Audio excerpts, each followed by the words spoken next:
আমাদের আলোচনা করেছি উইন্ডোজ 10 ব্যাপারটা কি। উইন্ডোজ 10 হচ্ছে একটা অপারেটিং সিস্টেম, ঠিক আছে।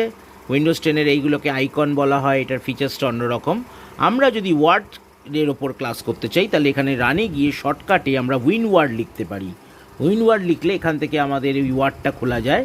আচ্ছা, ওয়ার্ড হচ্ছে গিয়ে কি একটা ডকুমেন্টেশন ফাইল। এটা হচ্ছে ডকুমেন্টেশন তৈরি করার জন্য আমরা মেনলি ইউজ করে থাকি। যেমন এখানে দেখুন, এই অফিস বাটন থেকে নিউ, ওপেন, সেভ অ্যাজ আমরা করতে পারি, ঠিক আছে। এটাকে হচ্ছে বলা হয় ডকুমেন্ট এরিয়া, যেখানে আমরা কোনো কিছু লিখবো। এটা হচ্ছে ট্যাব ওয়াইজ, দেখুন এটা ডবল ক্লিক করলে এই ট্যাবগুলো ভেতরে ঢুকে যাচ্ছে, ঠিক আছে। ধরুন এই ক্লিক করলাম, এটা রিবন বলে, রিবনগুলো ঢুকে গেল। আবার ডবল ক্লিক করলাম, হোম ট্যাবের মধ্যে কিছু অংশ আছে, ইনসার্টে কিছু আছে, পেজ লেআউটে কিছু আছে, রেফারেন্সে কিছু আছে, মেলিংয়ে কিছু আছে, রিভিউতে আছে, ভিউতে আছে।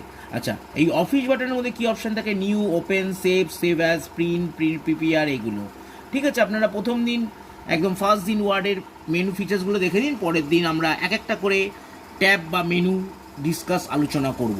আচ্ছা, ওয়ার্ড ফাইলের এক্সটেনশন নেম কি? ডকএক্স। কী করে আমরা ফাইলটাকে সেভ করব? অফিস বাটনে গিয়ে সেভ অ্যাজ। এবার এখানে আমাকে লোকেশন সেট করতে হবে। লোকেশন হচ্ছে গিয়ে কি এই ডাউন এরোটা দিয়ে করতে হয়, এখান থেকে ডেস্কটপ।